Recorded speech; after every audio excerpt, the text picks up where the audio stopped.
Good morning, everyone. I'm Damon Circosta. I'm chair of the North Carolina Board of Elections. I'm going to turn this over to our executive director, Karen Brinson Bell, but I want to say two things before I do. First, in North Carolina, our elections are governed by 505 citizens, both Republicans and Democrats, doing everything they can to make sure your vote counts. Second, our elections are run by a competent and capable staff, both here at the state and at every county. There's thousands of people today involved with making sure your vote counts. So when you're out there, say a little thanks to those hardworking individuals. Karen?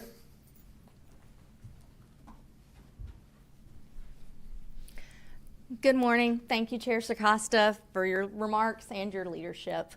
I'm Karen Brinson Bell. I am the Executive Director of the North Carolina State Board of Elections and North Carolina's Chief Election Official. In addition to Chair Circosta, I'm also joined by our agency's General Counsel, Paul Cox. Election Day is significant for many reasons. It's a testament to our democracy and the right of our fellow citizens to vote and have their voices heard. It's the finale to 2 months of absentee by mail voting and more than 2 weeks of in-person early voting. This day will be life-changing for the hundreds of candidates who are committed to representing our communities. And just as significant, today, bipartisanship and volunteerism are on display as thousands of community members give of their time to work at more than 2,600 voting sites. This morning, nearly every polling place across the state opened on time. We know of 4 delays. The Gaddy's polling place in Robeson County opened approximately 1 hour late because the building was locked and the voters did not have the correct access code to enter the building. Additionally, 3 sites in Columbus County were delayed in opening due to the check-in computers not being connected properly to the printers, and therefore the workers were unable to print the voters' authorization to vote forms. While it is unfortunate that these delays have occurred, they are in no way nefarious or fraudulent. These things happen. The counties quickly corrected the situations with assistance from State Board staff, and right now, all polling places are fully operational. The State Board of Elections will hold a virtual emergency meeting early this afternoon to determine if any voting should be extended at these sites. If the board does extend the closing time at these sites or any others, we will not release results from the affected counties until all their precincts finish voting. We will, however, start releasing initial results at approximately 7:30 p.m. for all other counties where the polls close at 7:30 p.m. Please remember, county boards of elections will first upload the absentee by mail and one-stop early voting results.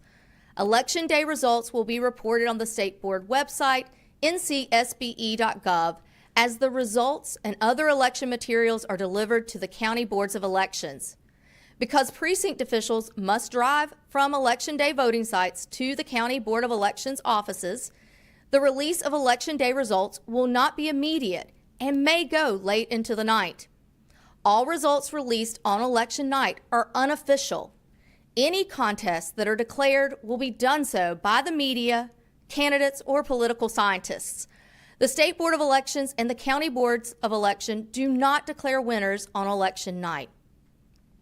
Please keep these situations and the few incidents we have reported in perspective. We have more than 2,600 polling places open today, and delays occurred in a handful of locations. We have been voting since early September, with more than 2 million ballots cast prior to today. To date, we only have 15 reported allegations of voter or election official interference or intimidation. And thus far, this morning, we have received no additional incident reports that rise to this level. Our processes are working, and we are proud of the incredible work of North Carolina election officials and the partnerships with local, state, and federal officials that have all worked to ensure we can deliver safe, secure, fair, and accurate elections to the voters of North Carolina. We are happy to take your questions at this time, and thank you for being with us. We'll first take questions from the room, if there are any. If you'll go to the mic, please. Thank you. Sorry, Mike McElroy with Cardinal and Pine.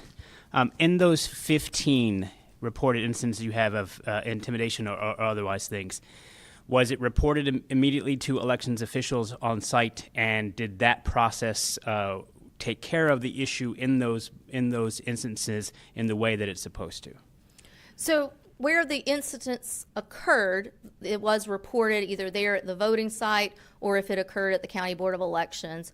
And they have notified the State Board of Elections so that we can investigate. If needed, they've reported it to law enforcement. The 15 have all different variables, so but everything went as we would intend it to. Thank you. Any other questions in the room? Keith, if there are questions online or virtually? At this time, we'll go to our reporters online. We ask you to press 1 if you have a question.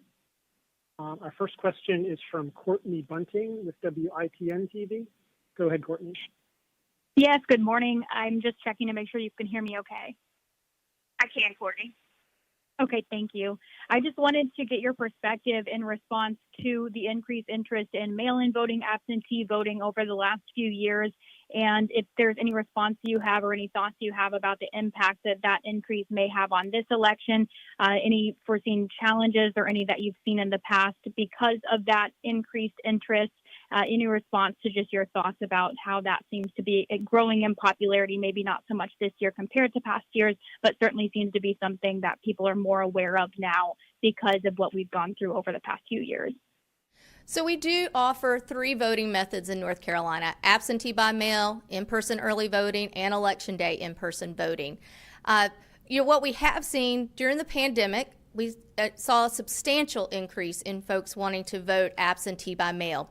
I think that's for obvious reasons, given the pandemic, given the safety issues, given the vulnerable population that had concerns about voting in person at that point in time.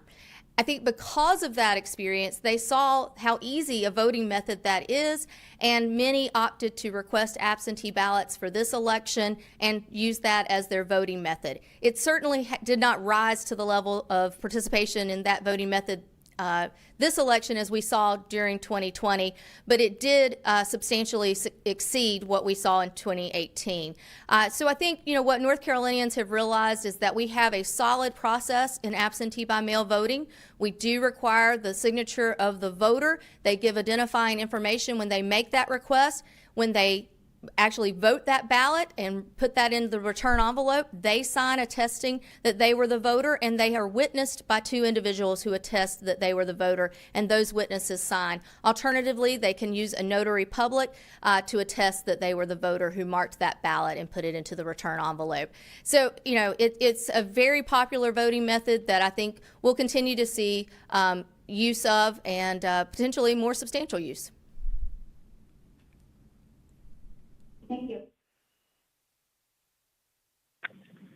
Our next question is from Liliana Pearson with WBTV. Liliana, go ahead. Hi, good morning. Thank you for hosting this today. We had an instance yesterday of one school board member taking signs from the supporter of another school member.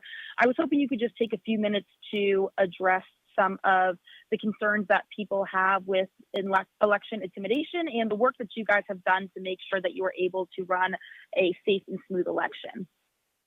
I wish that in my 16 plus years of working in election, I could say there was an election where signs were not an issue, but I can't.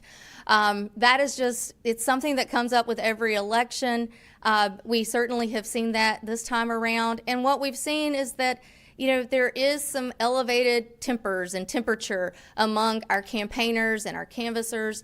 We ask that everybody just use some civility. I think that's where the problems are, whether it's about signs or how we're approaching the voters when they are in the electioneering area and the voters are walking to the polling site. And it's, I don't think it's been incredibly out of the norm. Again, every election we have issues with signs.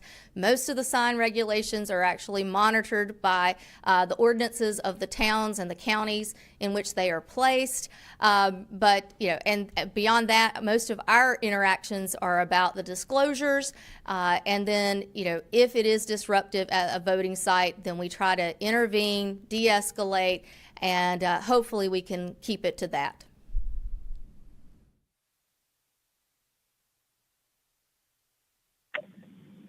Our next question is from Daniela Cheslow with the Wall Street Journal. Go ahead, Daniela.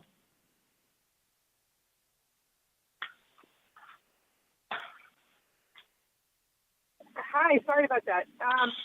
Do you know how many absentee ballots are currently either disqualified or under consideration because not all of the signatures or other necessary things were filled out?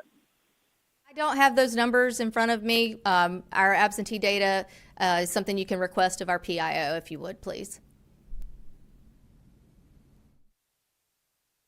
Thanks.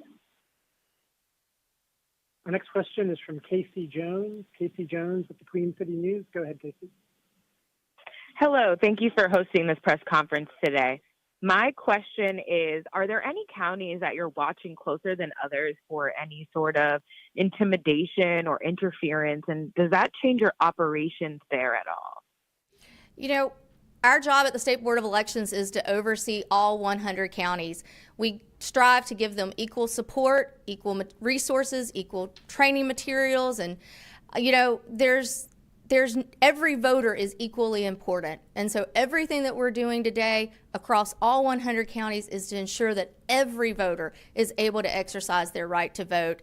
And, we don't want there to be intimidation, interference, or anything of that nature to occur in any of our polling sites across the state. And we have worked with law enforcement officials across the state to ensure that if need be, if we're not able to de-escalate a situation or remedy a situation, that we can call in our law enforcement partners to help do that. Because our first and foremost objective is to ensure that every eligible North Carolinian is able to exercise their right to vote today.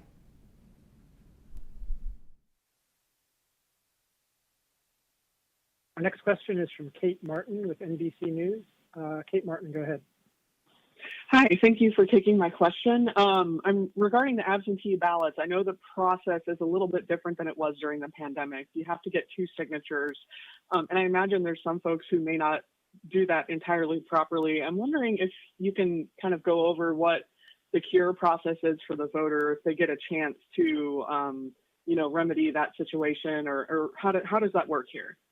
Yes, in 2020, the legislature and the State Board of Elections worked to make an exception for the pandemic to where we only required 1 witness signature, and this year we went back to the, as prescribed by law, for 2 witnesses or 1 notary public. And if a voter does not have all the proper signatures or information, then we do have an extensive numbered memo that outlines the cure process. Do you want to go over that at all in more detail? Okay. I'll turn it over to Paul Cox for greater detail. So the State Board has official written guidance in the form of a memorandum called a numbered memo that discusses all of the ways that an absentee ballot may be accepted or deficient for some reason. An absentee ballot can be cured by the voter by an affidavit if they failed to sign themselves or they signed in the wrong place. Any other deficiency on the ballot, typically, a second witness didn't sign, for example, can't be fixed by an affidavit. You have to actually send a new ballot out to the voter, and they would have to, resubmit with their 2 witnesses. Okay, and then just to be clear, like a lot of folks have signed up for the ballot tracks, and you get an email that says, that your ballot was accepted. If it was deficient in some way, would it notify voters of that? The ballot track system tracks where your ballot is in the transit, so it'll let you know when the ballot arrives at the Board of Elections and it has been received by their mail system. The Board of Elections themselves would reach out to you if your ballot were deficient. So if a voter's ballot didn't, they would let, if they have your phone number, they call you. They would certainly email you, or if you have your email, and send you a letter if they don't have a phone or email. Okay, thank you. Do we have any additional questions on the phone at this time? If so, press 1 to ask a question.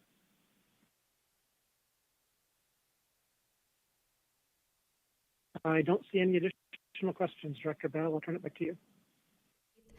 We appreciate everyone's attendance today, and we just encourage folks to get out and vote. Our polling places are open until 7:30 p.m. and potentially longer at these few delays pending the decision of the state board. Thank you to our election officials for their participation today. The days are long, but their commitment is even longer. So we appreciate all that they do and the exceptional work of our county boards of elections. Thank you.